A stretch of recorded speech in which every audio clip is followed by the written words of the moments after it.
Convido os irmãos a que abram suas Bíblias em Marcos, capítulo de número 14. Faremos a leitura dos versos de número 22 até o verso de número 26. Marcos 14, do verso de número 22 até o verso de número 26.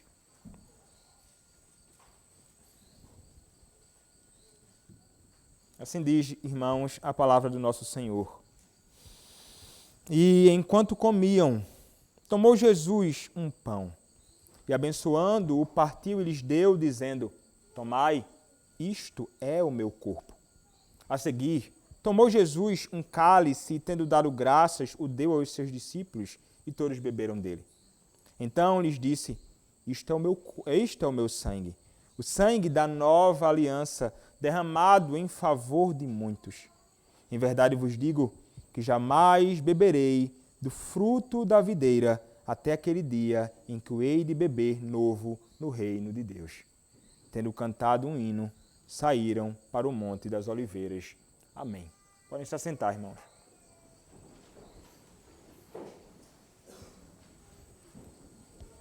Vamos rogar ao nosso Senhor, orando a Ele mais uma vez. Senhor Deus, nosso Deus,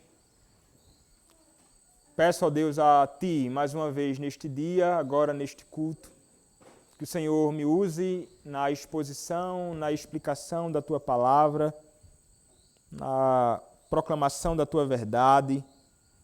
Ó Deus, que as Tuas verdades sejam ditas com clareza, que apesar, ó Deus, de qualquer fraqueza minha e limitação, que o Senhor me use neste momento para a glória do Teu nome, Senhor, e a edificação do Teu povo. Faze isto, ó Pai, eu te peço, em nome do Senhor Jesus Cristo. Amém. Meus irmãos, nós temos contemplado a caminhada do nosso Senhor Jesus Cristo e nós estamos chegando ao fim da caminhada do nosso Senhor e Salvador Jesus Cristo aqui, como ensinado e revelado no Evangelho de Marcos. Nós temos contemplado como, desde o início do ministério do Senhor Jesus Cristo, homens maus começaram a se revelar e revelando então as suas intenções malignas contra o Senhor Jesus Cristo. E nós temos contemplado como, de modo progressivo, tem sido o ódio, a indignação, a ira dos homens contra o Senhor Jesus Cristo. E nós temos visto, meus irmãos, que fariseus, saduceus, mestres da lei, povos diversos, se levantando então e tentando ferir a Cristo de alguma forma, tentando matar o Senhor Jesus Cristo. Planejando, inclusive, fazer isto. Nós vimos nas últimas exposições que os mestres da lei, eles estavam reunidos, sacerdotes, homens que lidam com as verdades do Senhor, com a lei de Deus, que deveriam ser um exemplo para o povo do Senhor, estavam maquinando o mal. Mas pior do que isto, um dentre os seus discípulos, entre os 12, estava junto a estes homens, planejando como tirar a vida do Senhor Jesus Cristo. Entregando o seu próprio Senhor por pouca coisa. Nós vimos na última exposição, inclusive, que o Senhor Jesus Cristo, ele está plenamente consciente disto. Vimos que ele sabe que o traidor estava no meio dos seus discípulos. Ele vai dizer a eles, é um dos 12. Ele coloca a mão comigo no prato. Nós vimos que os homens, os discípulos do Senhor Jesus Cristo, ao contemplar aquilo, ficam grandemente admirados, pensando, será que sou eu, Senhor? Não pode ser eu, Senhor. Como poderia eu fazer tal coisa? E nós vimos, meus irmãos, que pelo menos dos 11 nos parece ser pergunta sincera, de homens que estão como que fazendo um autoexame do seu coração naquela ocasião. Será que sou eu? Mas nós vimos como nos ensina o Evangelho de Mateus, que o próprio Judas, de modo muito falso, vai perguntar: será que sou eu, Senhor? Cristo então vai dizer para ele: tu dizes, Judas. Nós vimos, meus irmãos, que ali o Senhor estava plenamente consciente daquilo que haveria de acontecer com ele. Nós vimos que ele estava reunido com os seus discípulos, reunido ali no dia da festa da Páscoa, a celebração da Páscoa. E o Senhor Jesus Cristo está reunido com eles para celebrar a sua última Páscoa. E naquela ocasião estabelecer um fim a esta celebração. Ou a Páscoa como feita ou celebrada na antiga dispensação. O Senhor Jesus Cristo vai estabelecer o que nós podemos chamar de Páscoa cristã. Ou ele vai estabelecer a ceia do Senhor naquela ocasião, abolindo aquelas celebrações outras que eram feitas até então. Eles estavam, meus irmãos, fazendo ali aquilo que era ordenado por Deus. Está aqui o Senhor Jesus Cristo, junto aos seus discípulos, celebrando a Páscoa. E é interessante, meus irmãos, que ele estava fazendo justamente algo que foi ordenado pelo Senhor. E nós vamos tentar aqui recapitular o que seria então a Páscoa.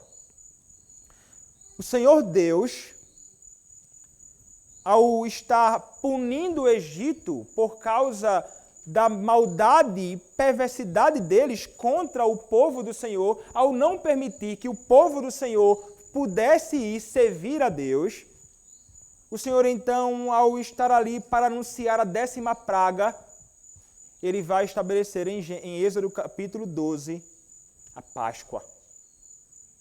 Ele vai dizer: olha, vocês devem então matar um cordeiro e derramar o seu sangue, aspergindo, passando sangue nos umbrais das suas casas. E vocês devem fazer isso para que a ira do Senhor não caia sobre os seus filhos. E então, nas portas ou nos umbrais em que o sangue for derramado, a ira do Senhor passará por cima e não vai ferir os seus primogênitos. Então nós notamos que há um sacrifício de um animal derramando o seu sangue para que a ira não caia sobre o povo. E então o Senhor vai estabelecer a Páscoa como estatuto perpétuo. O povo do Senhor deveria atentar para aquilo. Inicialmente, meus irmãos, de modo familiar, como estabelecido pela lei. Deveriam se juntar, ter o cordeiro para ser comido. Deveriam estar com os lombos cingidos, sandálias nos pés, cajado na mão.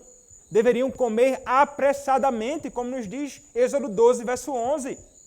Era exatamente assim que eles deveriam celebrar a Páscoa do Senhor, que marcava um evento extraordinário, a libertação do povo do Egito, a libertação do povo da escravidão a homens perversos. O Senhor, então, com braço poderoso, com mão estendida, então, age em favor dos seus. E isto, então, deve ser celebrado pelo povo. O povo de Deus celebrava esta ordenança do Senhor, o que nós podemos chamar também de um sacramento do Antigo Testamento. Passaram a celebrar aquilo a partir de então e faziam isto com muita alegria, com grande temor, preparação, santificação. Posteriormente, algumas coisas mudam no que diz respeito ao modo em que a Páscoa deve ser celebrada. O animal, então, seria sacrificado no templo e o povo do Senhor deveria celebrar a Páscoa em Jerusalém. Eis a razão, então, de o povo e o próprio Senhor Jesus Cristo subir tantas vezes para celebrar a Páscoa, e ele estava aqui junto aos seus discípulos. Ele fez isto, ele começou a sua peregrinação, ele subiu a Jerusalém. Eles subiam cantando salmos ao Senhor, salmos de romagem, os salmos de degraus, do Salmo 120 até o Salmo 134, chegava então às portas de Jerusalém, louvando ao Senhor naquela ocasião, e então eles estavam ali em todo um processo de preparação para esta celebração que era mais importante, central para o povo do Senhor. Mas é interessante que algumas coisas diferentes aconteciam na celebração da Páscoa nos dias do Senhor Jesus Cristo. O que acontecia ali? Elementos semelhantes ainda haviam. Ervas amargas, obviamente. Havia, então, o cordeiro, que deveria ser sacrificado e comido. E havia, meus irmãos, bebida. Haviam vários ingredientes, tinham pão, que era mergulhado ali naquele composto que eles faziam numa espécie de recipiente, e havia também bebida. A bebida utilizada por eles era o vinho. E é interessante. Naqueles dias acontecia algo mais ou menos da seguinte forma. Na celebração. Havia uma bênção proclamada. Uma bênção era proclamada e então um cálice de vinho era servido naquela ocasião. É interessante, eram 4 cálices de vinho durante a celebração da Páscoa nos dias do Senhor Jesus Cristo. Então, eles haviam uma bênção proclamada diante daqueles que estavam junto para a celebração. Um primeiro cálice de vinho, então, era servido. O anfitrião, ele então vai pegar, vai lavar as mãos, e ele então vai pegar o pão asmo. E é interessante, ele esconde um pedaço do pão. Naquela ocasião. Há cordeiro servido, ervas amargas são servidas. Então ele vai contar a história da Páscoa. A história da Páscoa é relembrada dentre de todos aqueles que lá estavam. Como o Senhor então agiu poderosamente em favor do seu povo. Então o segundo cálice é servido e todos lavam as suas mãos naquela ocasião. Então eles participam das ervas amargas, lembrança dos sofrimentos amargos deles no Egito. O cordeiro, que agora finalmente é servido. Mais uma bênção é proclamada. O pão asmo, que estava escondido, é pego e distribuído para eles. E é interessante. E então, neste momento, Cristo diz as palavras da instituição. Na ocasião em que ele vai servir o terceiro cálice, naquele momento.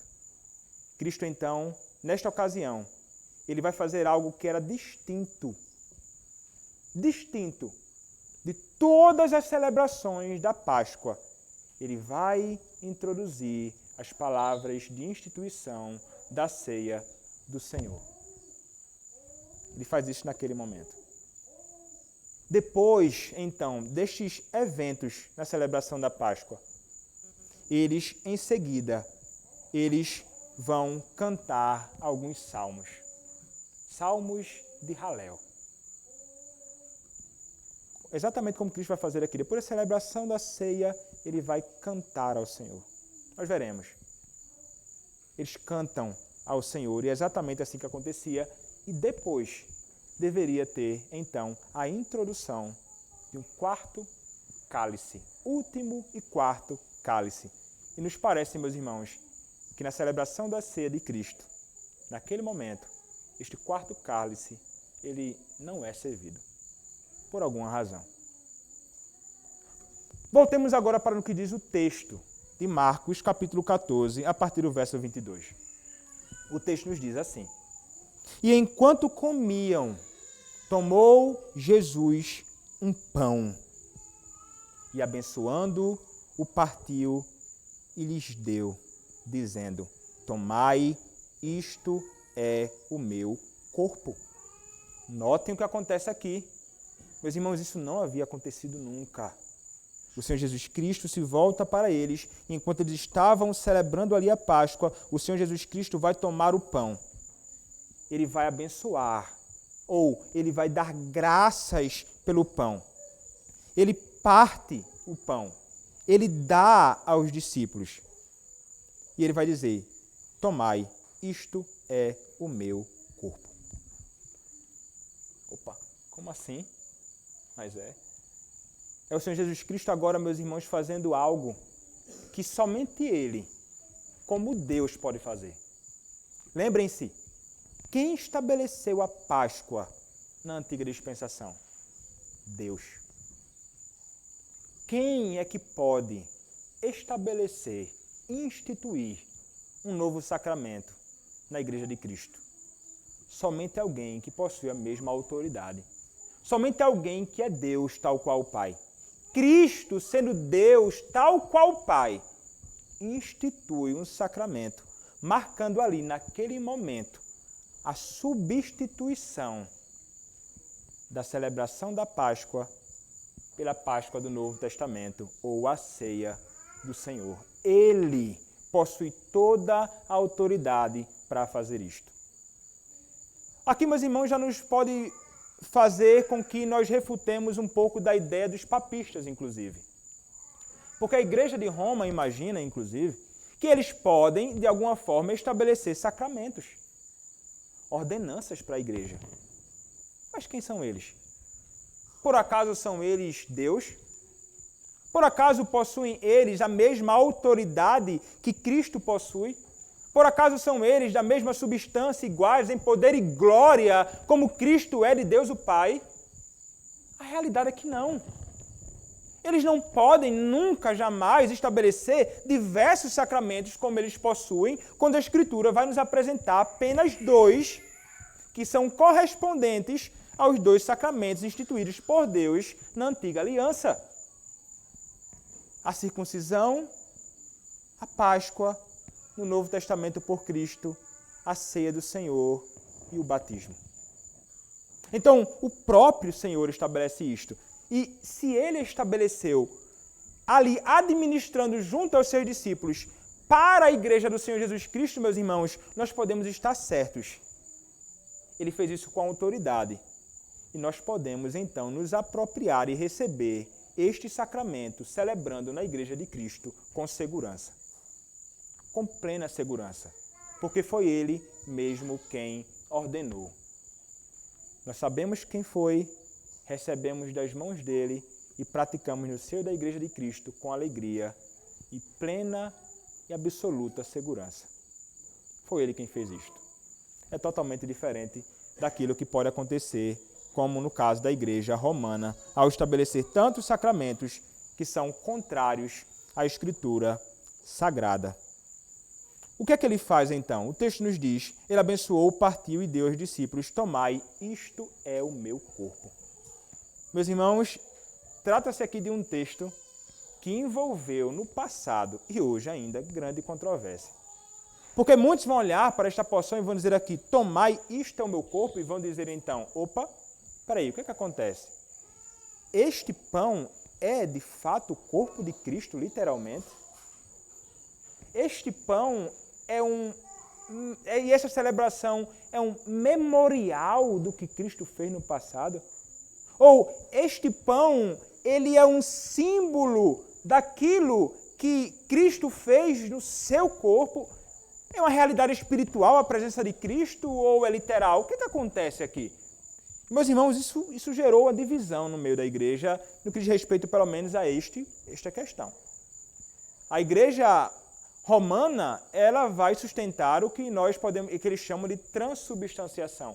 É como se o elemento do pão se transformasse literalmente no corpo de Cristo, ainda que aos nossos sentidos, os olhos, tato, paladar, olfato, permaneçam idênticos a pães. Ou vinho. Mas eles vão dizer, transforma-se literalmente, depois das palavras mágicas do Padre, no próprio corpo de Cristo. A Igreja Reformada se opôs a esta ideia. Opa, não, isso não faz o menor sentido. Lutero, então, tentando desconsiderar esta posição, mas sem conseguir sair dela, ele vai estabelecer aqui a chamada de consubstanciação. Ele vai dizer, opa, peraí, não, o corpo de Cristo está presente em, sob e com os elementos. Mas está presente lá. Foi uma espécie de tentativa de mudança da ideia proposta pela Igreja Romana, mas não tão bem sucedida assim. Muito semelhante. Então entram a oposição daquele homem chamado Zwinglio. Houve um debate grande entre eles dois. Tentaram entrar em grande acordo entre eles. Não conseguiram entrar em acordo. Neste ponto, nunca. Lutero vai dizer, isto é o meu corpo, Cristo diz. O que é que Zwinglio pensava? Zwinglio pensava o seguinte, a ceia do Senhor é apenas um memorial. Memorial apenas, uma lembrança daquilo que ele fez no passado. Essa é a posição mais comum nas igrejas batistas e outras denominações por aí. Então nós encontramos uma posição mais bíblica e sadia. João Calvino, então, nos apresenta ela e é sustentada pela nossa igreja. Nós acreditamos que Cristo se faz presente no sacramento, espiritualmente. O corpo de Cristo não pode estar lá. Lembrem-se, Cristo, ele é alguém que é plenamente divino, mas plenamente humano. Ele está nos céus, à destra de Deus o Pai. Carne. Como pode a carne de Cristo estar presente no elemento, de fato? Não há possibilidade. Isso é fruto de... e implica num equívoco, num erro cristológico. Não está lá. É errado. Ele se faz, então, presente através do Espírito no sacramento. E ele se faz, então, presente espiritualmente na celebração da ceia. E nele, através deste elemento, nós somos beneficiados e fortalecidos espiritualmente pelo Senhor. É exatamente esta a posição que nós sustentamos. Porque isto é o que mais parece fazer sentido, de fato, à luz da Escritura Sagrada. Os nossos padrões doutrinários, inclusive, tentam tratar ou tratam acerca disto. E eles vão negar exatamente estas posições que são apresentadas por estes ramos, né, da teologia. E, sobretudo, indo de encontro com mais clareza, diretamente, à Igreja Romana. Havia muita discussão e muitas coisas relacionadas à Igreja Romana naqueles dias. E os puritanos estavam muito empenhados em, de fato, fazer clara oposição à Igreja Romana no seu contexto. Quando nós olhamos para o capítulo de número 29, que vai tratar da ceia do Senhor, que nós lemos aqui, é interessante o que vai ser dito acerca da ceia do Senhor. Ele vai dizer assim, na 7ª seção do capítulo 29.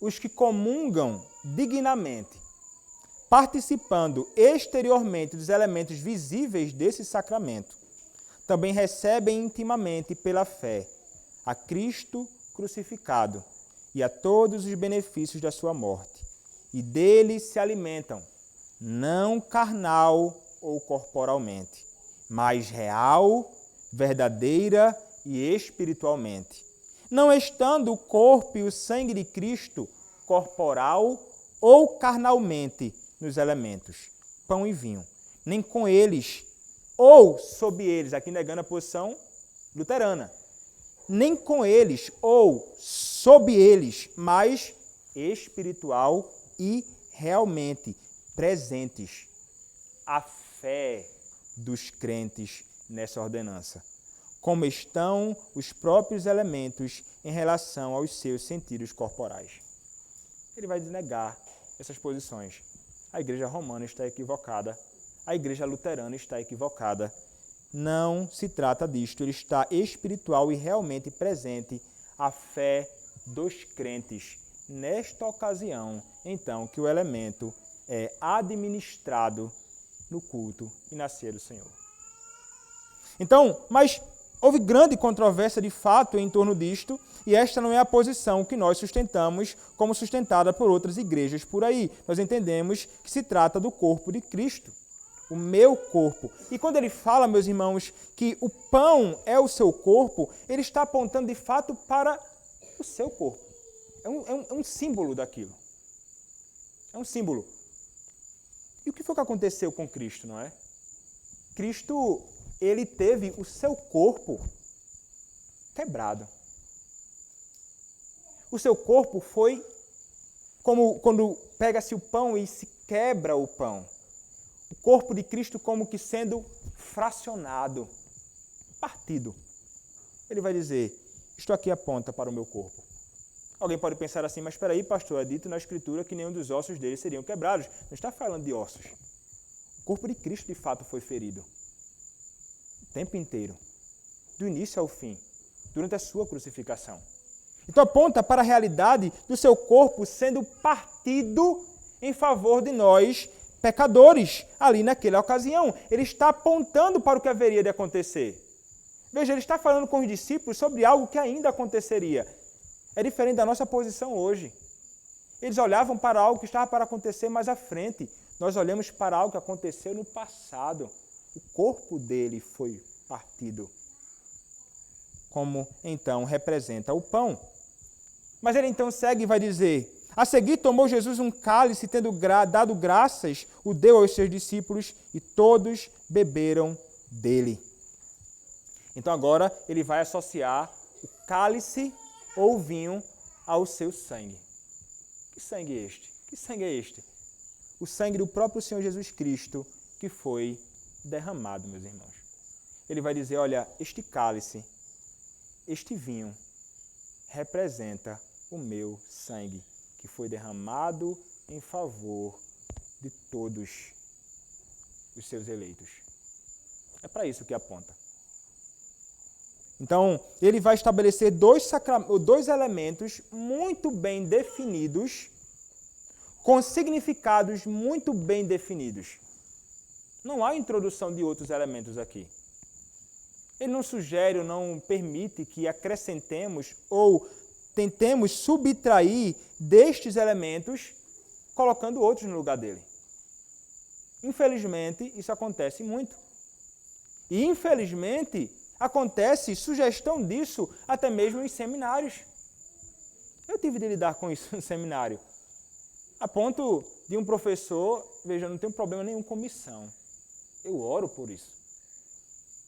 Mas, se tem uma coisa que parece que os missiólogos têm problema, a maioria deles acabam se envolvendo com problemas teológicos assim. Aí diz assim, olha,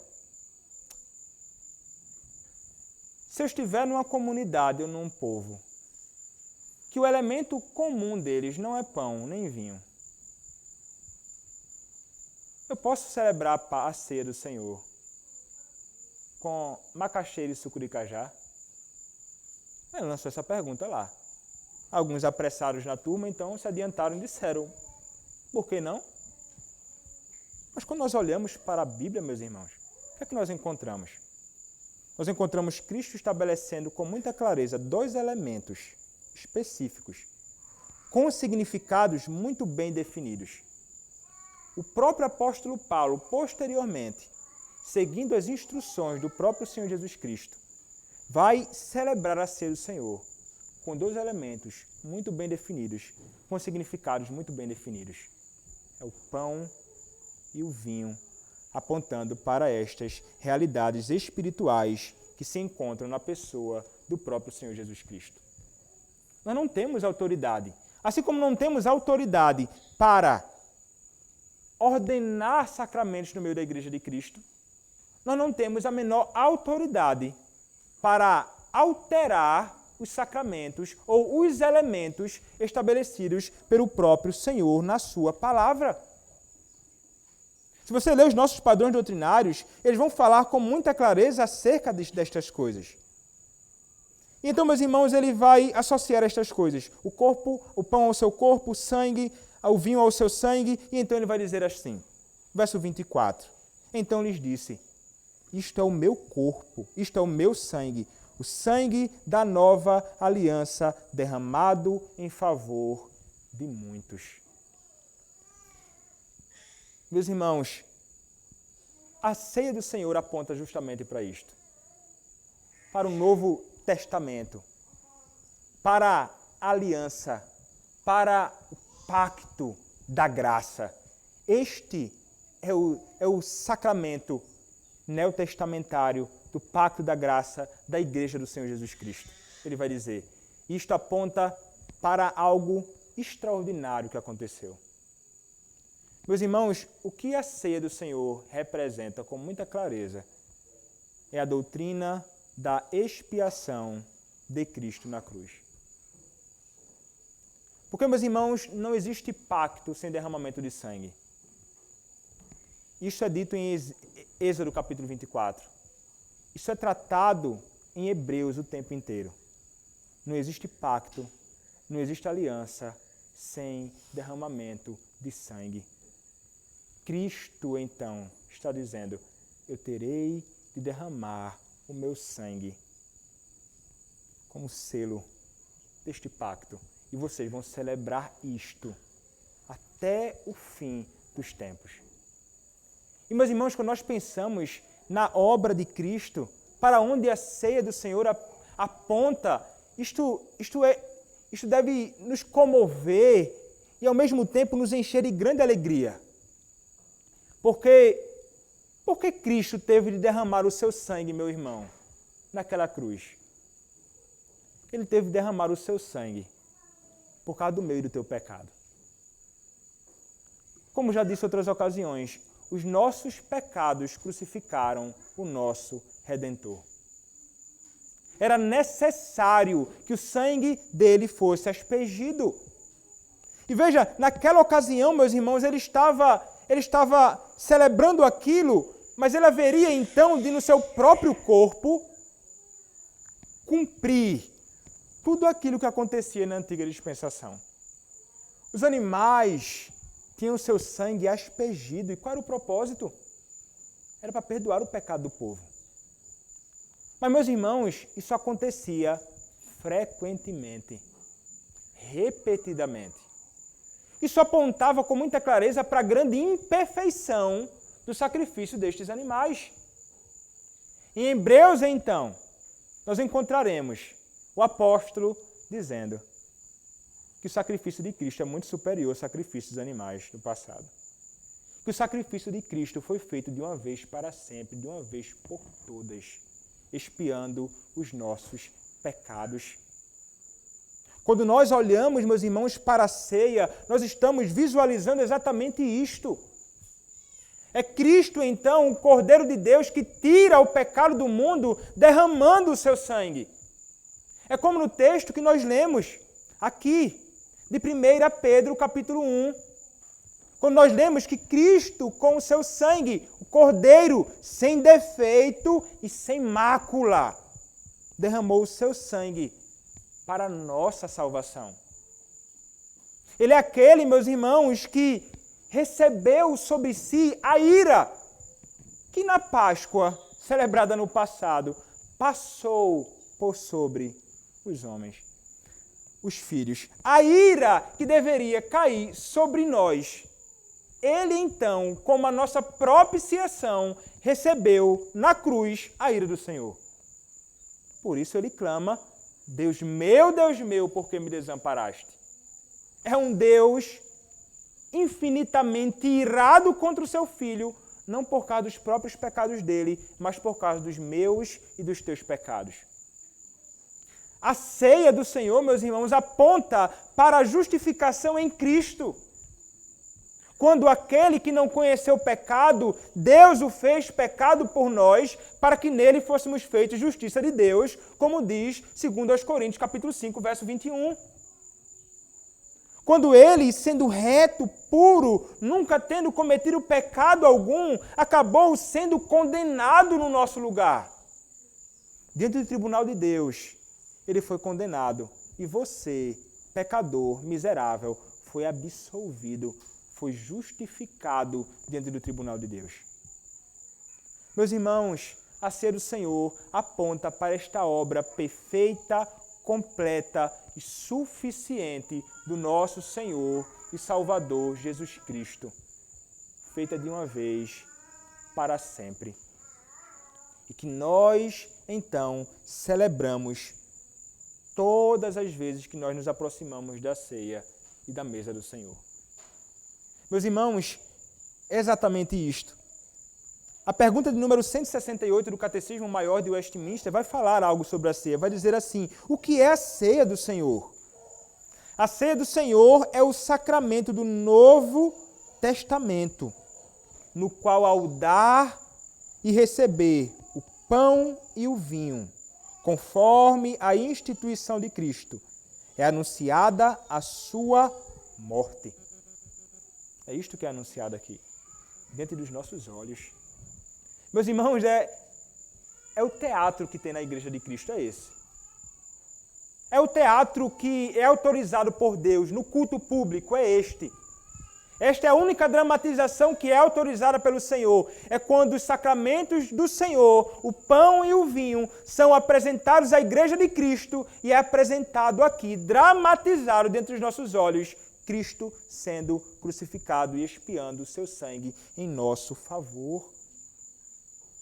E então o Catecismo continua dizendo: e os que dignamente participam dela alimentam-se do corpo e do sangue de Cristo. Nós comemos literalmente, irmãos? Não. Pela fé nós abraçamos este Cristo que é oferecido. Meu irmão e minha irmã, quando o pão é dado a você, quando o vinho é dado a você, é como se acontecesse o seguinte: é como se Cristo estivesse sendo ofertado a nós todas as vezes que nós nos aproximamos da mesa do Senhor. É Cristo sendo oferecido livremente a todos aqueles que se aproximam da mesa. Ele apresentando-se: eu sou seu, você é meu. Eu estou aqui. E ele então é dado ao povo do Senhor. E o que é que nós devemos fazer nesta ocasião? É onde a fé, meus irmãos, ela não pode estar separada. Nós devemos estar na celebração da ceia com fé. Quando Cristo é oferecido, nós com fé recebemos. É isto que significa este ato. O pão e o vinho sendo dado, Cristo ofertado, a igreja então recebendo Cristo, unindo-se a Cristo, abraçando a Cristo, deleitando-se em Cristo, sendo alimentado por Cristo, e a fé, ela deve ser exercida nessa ocasião. Por essa razão, meus irmãos, a grande necessidade até de uma grande preparação diligente para isto. Para que nosso coração, neste momento, meus irmãos, do sacramento, possam estar voltados para o nosso Senhor Jesus Cristo, para que possamos nos beneficiar verdadeiramente deste sacramento. Quando nós somos negligentes, nós não receberemos tantos benefícios assim. Mas quando nós nos preparamos, meus irmãos, sim, nós recebemos a Cristo oferecido para nós no sacramento, para o nosso bem, para o nosso deleite. O Catecismo vai dizer assim: para a nutrição espiritual e crescimento na graça. Veja só. Assim como nós nos alimentamos diariamente para nutrir o nosso corpo físico com um alimento nutritivo, bom, que realmente nos fortaleça, quando nós nos aproximamos da mesa do Senhor e comemos do pão e bebemos do vinho, nós somos, por Ele, nutridos espiritualmente por eles. Meus irmãos, não há nada melhor do que a nutrição espiritual. O que há de melhor do que nutrir a tua própria alma? Nós estamos muitas vezes, meus irmãos, demasiadamente preocupados em nutrir simplesmente o nosso corpo. E é uma fome insaciável. Mas como deveríamos ter uma fome insaciável por alimento espiritual que nutre a nossa alma. A ceia do Senhor nesta ocasião é um dentre os meios que o Senhor nutre a minha e a tua alma. Como deveríamos, meus irmãos, nos alegrar e nos aproximar da mesa do Senhor, mas também com temor e tremor. Somos alimentados espiritualmente, a nossa graça, crescemos na graça do nosso Senhor. Crescemos, porque estamos sendo nutridos por Ele. Ainda temos a nossa união e comunhão com Ele confirmadas no sacramento. Veja que coisa maravilhosa. Quando nos aproximamos da mesa do Senhor, estamos, mais uma vez, declarando a nossa comunhão com o nosso Deus. Não há nada mais precioso do que estar em plena comunhão com o nosso Senhor. E aqui nós declaramos isto, a nossa união e comunhão com o nosso Cristo. Além disso, nós testemunhamos e renovamos a nossa gratidão e consagração. É como se fosse todo a ceia do Senhor uma renovação no pacto, meus irmãos, de uma consagração da nossa vida a Deus. A ceia é um alimento pactual que pertence ao povo de Deus. E nós nos alimentamos disto, e nós nos alegramos nele, e nós consagramos a nossa vida ao nosso Senhor. É isso que nós fazemos. E devemos fazer isso sinceramente. Renovando ali os nossos votos que nós uma vez fizemos diante do nosso Senhor e diante da Igreja de Cristo. Dizendo neste ato que nós desejamos viver para Ele em todos os momentos da nossa vida, consagrando tudo o que temos e consagrando tudo o que somos a Ele. Isto deve acontecer todas as vezes que nós nos aproximamos da mesa do Senhor. Mas não somente isto. A mesa do Senhor, meus irmãos, é algo que faz com que nós, ao celebrarmos, demonstremos o mútuo amor uns com os outros, como membros do mesmo corpo místico. Meus irmãos, na Igreja do Senhor não pode haver divisão.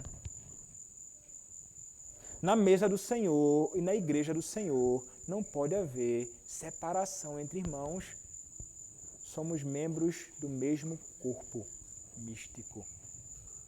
E neste ato, juntos todos nós declaramos mútuo amor um pelo outro.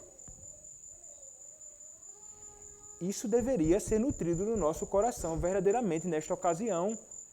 A ceia do Senhor não é algo que é feito particularmente. A ceia do Senhor é feita comunitariamente, entre todo o povo de Deus reunidos. É isso que você declara na ceia do Senhor, mútuo amor. Mas é isso que tem que ser exercido na sua vida? Amor genuíno pelos seus irmãos. Ah, irmãos, por que razão nós tantas vezes andamos intrigados com o próximo? Nos aproximamos da mesa de Deus, indignados, irados com o próximo, e muitas vezes por coisas tão pequenas, tão minúsculas. Então, é como se aquela pessoa não fosse meu irmão em Cristo. A vontade que eu tenho é de esmagar ela. Não pode isso acontecer no seio da Igreja do Senhor Jesus Cristo. Aqueles que estão ao teu lado são teus irmãos, salvos pelo mesmo sangue de Cristo. Sangue este que nos une na celebração da ceia. É isto que o nosso Deus nos chama.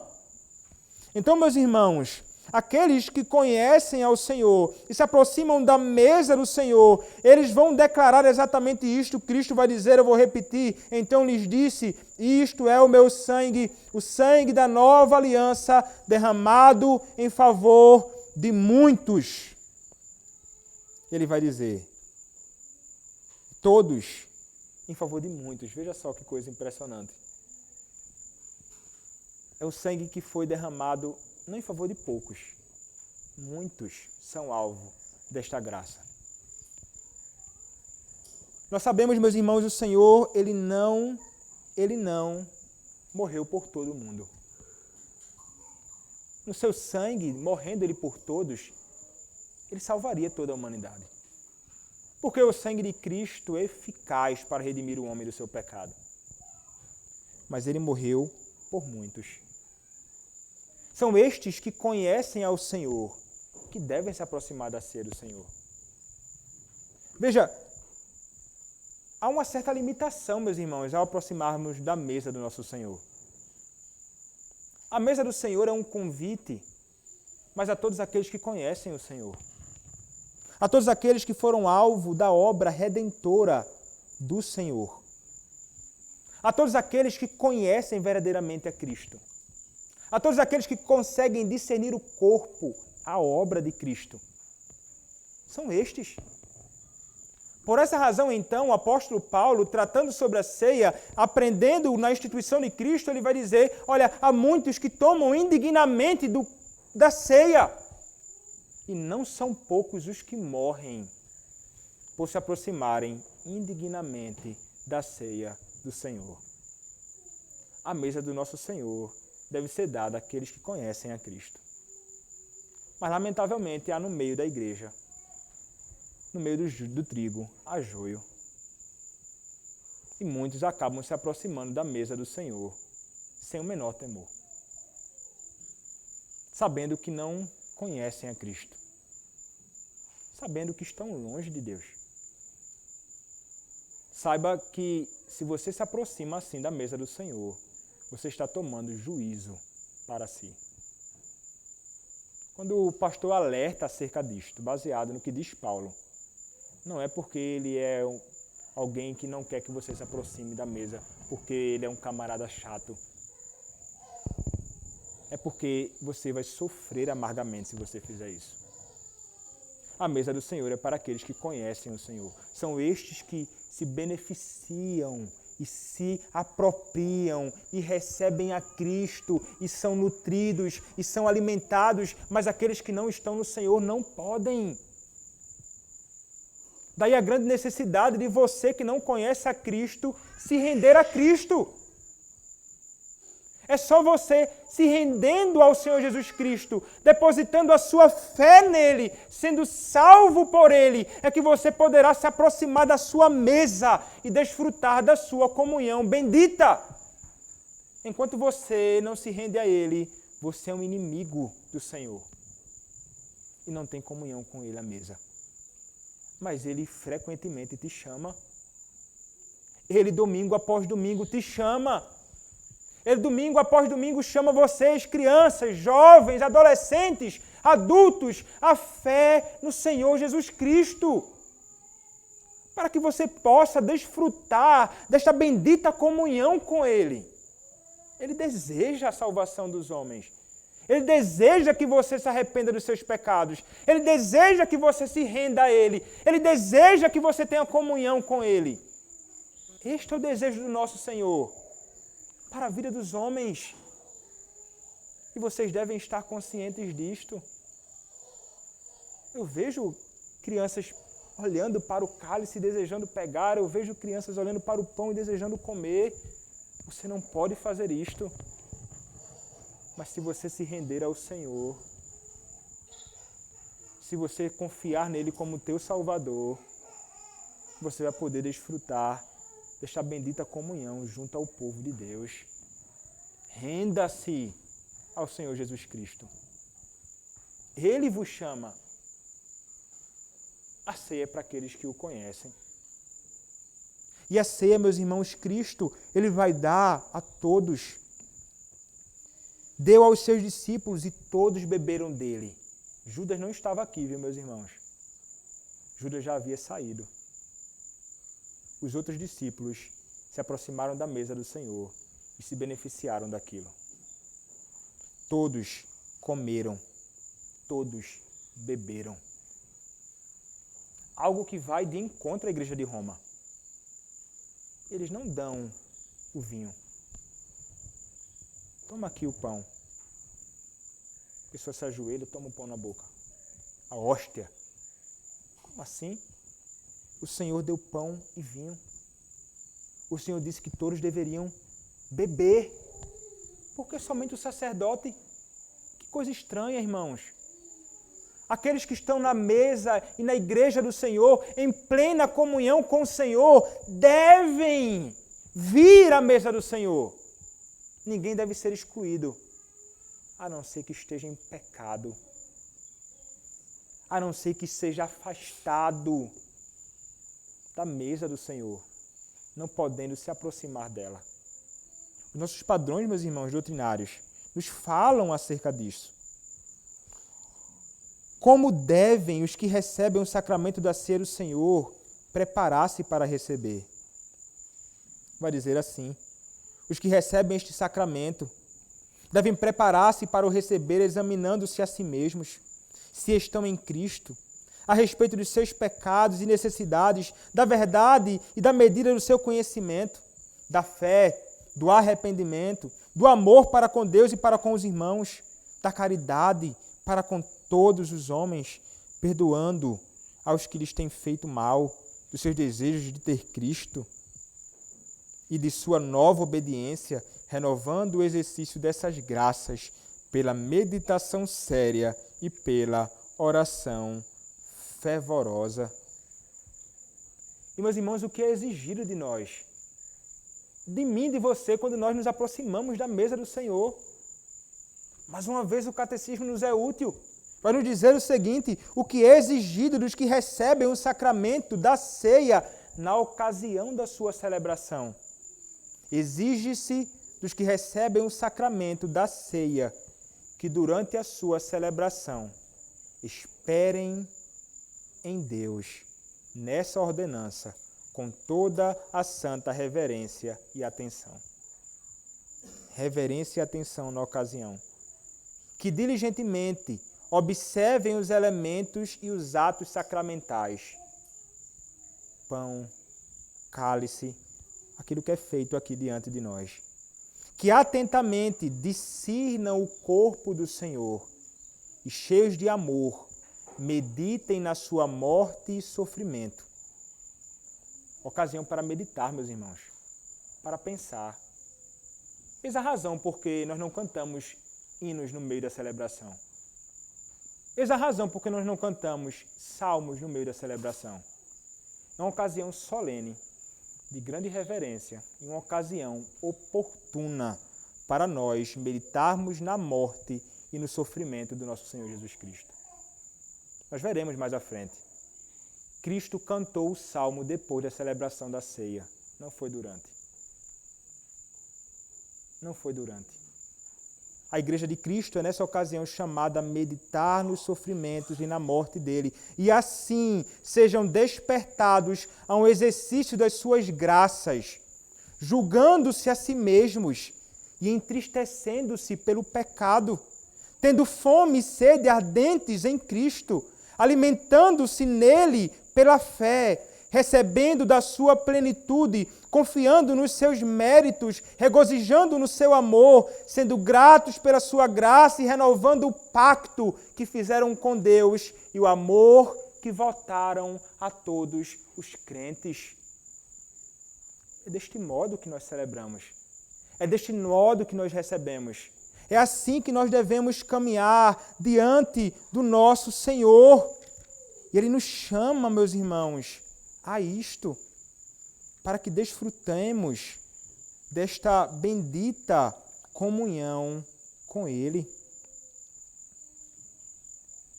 E é interessante, meus irmãos, quando nós olhamos para os nossos padrões doutrinários, e eles vão falar algo também muito interessante. Porque alguém pode se aproximar da ceia do Senhor, pensando assim: puxa, eu estou fraco. A minha fé, ela é pouca. Ela é pouca. Eu não me preparei convenientemente para isso. O que eu devo fazer? Porque isso pode surgir na nossa cabeça, meus irmãos. puxa, eu estou tão frio, talvez, espiritualmente, o que eu devo fazer nesta ocasião? Pergunta número 172 do Catecismo Maior vai nos dizer o seguinte: uma pessoa que duvida de que esteja em Cristo ou de que esteja convenientemente preparada, deverá ir à ceia do Senhor? Resposta: uma pessoa que duvida de que esteja em Cristo ou de que esteja convenientemente preparada para participar da ceia, pode ter um verdadeiro interesse em Cristo, embora não tenha ainda a certeza disso. Mas aos olhos de Deus o tem. Se está devidamente tocado pelo receio da falta desse interesse e sem fingimento deseja ser achada em Cristo e apartar-se da iniquidade. Nesse caso, desde que as promessas são feitas e este sacramento é ordenado para o alívio até dos cristãos fracos e que estão em dúvida, deve lamentar a sua incredulidade e esforçar-se para ter as suas dúvidas dissipadas e, assim fazendo, pode e deve ir à ceia do Senhor para ficar mais fortalecido. Nós somos chamados, meus irmãos, é aqui que nós somos fortalecidos pelo nosso Deus. Ele vai alimentar a nossa fé. Quando estamos fracos, duvidosos, inseguros muitas vezes, o nosso Deus nos chama e Ele diz: você será alimentado por mim aqui neste sacramento, para que você possa ser fortalecido e caminhar com graça renovada, com vigor renovado diante de mim. Meus irmãos, esta é a nossa fé. Isto é o que nos ensinam os nossos padrões. Isto é o que nos ensina a Escritura Sagrada. E isto para o nosso deleite, para a nossa alegria, para o nosso prazer. Portanto, crente, quando o Senhor nos chama à ceia do Senhor, venha com grande alegria de encontrar o teu Senhor, com grande temor no coração, sim, mas também com alegria, porque você estará recebendo a Cristo neste sacramento espiritualmente. E Ele haverá de te fortalecer para a nossa caminhada aqui neste mundo. Então ele vai concluir, meus irmãos, com os versículos 25 e 26, dizendo: em verdade vos digo que jamais beberei do fruto da videira até aquele dia em que hei de beber novo no reino de Deus. Tendo cantado um hino, saíram para o Monte das Oliveiras. Em verdade, é certo, eu jamais beberei do fruto da videira. Foi a última vez que ele bebeu do vinho. Ele vai dizer então: quando é que eu vou beber novamente? E ele vai beber do fruto da videira no reino de Deus, com os seus filhos, com o seu povo. Meus irmãos, que reino de Deus é esse? Que ocasião é esta que virá mais à frente? Meus irmãos, o Senhor está dizendo: eu vou morrer, eu serei crucificado, eu serei sepultado, eu vou ressurgir dos mortos, eu vou ser assunto aos céus. No grande e glorioso dia, vocês vão cear comigo. Vocês vão sentar à mesa comigo. Vocês vão comer. Vocês vão beber. É isto que nós faremos. Meus irmãos, a ceia do Senhor aponta para nós, para um evento do passado, mas aponta para algo glorioso no futuro, quando nós estaremos com nosso Senhor. Nós celebraremos esta ceia até o dia do Senhor, até o dia que nós estaremos com Ele. E, meus irmãos, quem estará lá junto a nós? Não somente nós que conhecemos a Cristo, mas todos os santos de Deus do passado, nossos amados irmãos em Cristo que se foram, nossos parentes amados que se foram, nossos pais amados que morreram em Cristo, nossos esposos, nossas esposas estarão lá e juntos nós estaremos com o nosso Senhor, desfrutando de um momento, meus irmãos, extraordinário, que o que experimentamos aqui é minúsculo comparado a como será glorioso este dia junto ao nosso Senhor na glória junto a Ele. Haveremos de ceiar com o nosso Senhor. Que coisa extraordinária, irmãos. Nós estaremos contemplando o nosso Salvador. Estaremos junto a Ele, recebidos na sua comunhão. Graças a esta obra bendita dele, exercida em nosso favor, aqui na cruz, para a nossa salvação. Isto é o que nos aguarda. Isto é o que te aguarda, crente.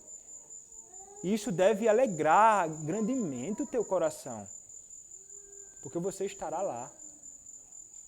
Nós estaremos lá com o Senhor. Ele promete isto. Se Ele nos diz isto, você pode estar certo de que isso realmente acontecerá. Você não deve ter uma dúvida sequer. Quem está falando isso não é o pastor Rafael. Quem está falando isso é o próprio Senhor Jesus Cristo. São palavras dele. Nós podemos estar certos de todos os benefícios que ele diz que nós encontramos nestes elementos e da graça que nós teremos de estarmos junto a ele naquele grande e glorioso dia. E então ele conclui, meus irmãos, dizendo: tendo cantado um hino, saíram para o Monte das Oliveiras. Tendo inodiado, pode ser traduzido. O que foi que eles cantaram ali, meus irmãos? Eu estou convicto de que eles cantaram algum dos salmos de Halel. Ele cantou um dos salmos de Aleluia.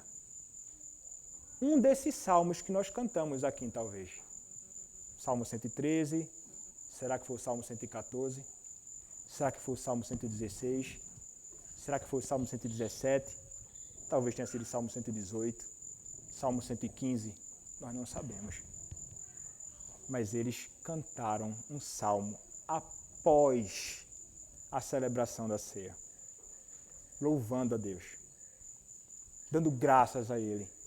Nos salmos, entoando louvores a Ele. Nos salmos, manifestando os seus atos poderosos, os seus grandiosos feitos, como nós cantamos no Salmo 114, por exemplo. Na obra do Senhor, salvando o seu povo. Meus irmãos, os salmos são realmente suficientes. O Senhor, na celebração da sua ceia, Ele não estabeleceu outra coisa. Ele não disse: a minha palavra que será cantada aqui não é suficiente. Aponta para tudo que é suficiente acerca de Cristo. Ele cantou os salmos do Senhor na adoração, ali naquela ocasião. E nós fazemos isto, louvando ao nosso Deus, cantando os seus salmos, servindo ao nosso Senhor, como ordenado por Ele na sua palavra. Meus irmãos, alegremos-nos por isto e sirvamos ao nosso Senhor. Ele tem nos abençoado grandemente, não somente através da palavra, mas através deste sacramento. Louvado seja o Senhor por sua bondade em prover para nós todo o nutrimento espiritual que nós precisamos para peregrinarmos nesta vida até o dia em que cearemos com Ele. Louvado seja o nosso Deus. Amém. Vamos orar. Senhor nosso Deus, nós te louvamos, Senhor, pela tua palavra. Nós te louvamos, Senhor, pela ceia do Senhor, que aponta com muita clareza e profundidade para a obra bendita do Senhor Jesus Cristo naquela cruz maldita. Ó Deus, nós te louvamos pelo seu sacrifício perfeito em favor de nós, pecadores, pela redenção perfeita e completa feita nele. Ó Deus, graças te damos, Senhor, por isto. E ó Deus, permite-nos desfrutar, permite-nos nos aproximar da tua mesa até o grande dia em que cearemos com o Senhor na glória, junto a Cristo, teu Filho. Como será maravilhoso este dia, ó Senhor. Como será maravilhoso este dia. Sustenta-nos, Pai, até lá. Abençoa, Deus, a tua igreja. É o que te pedimos, em nome do Senhor Jesus Cristo. Amém.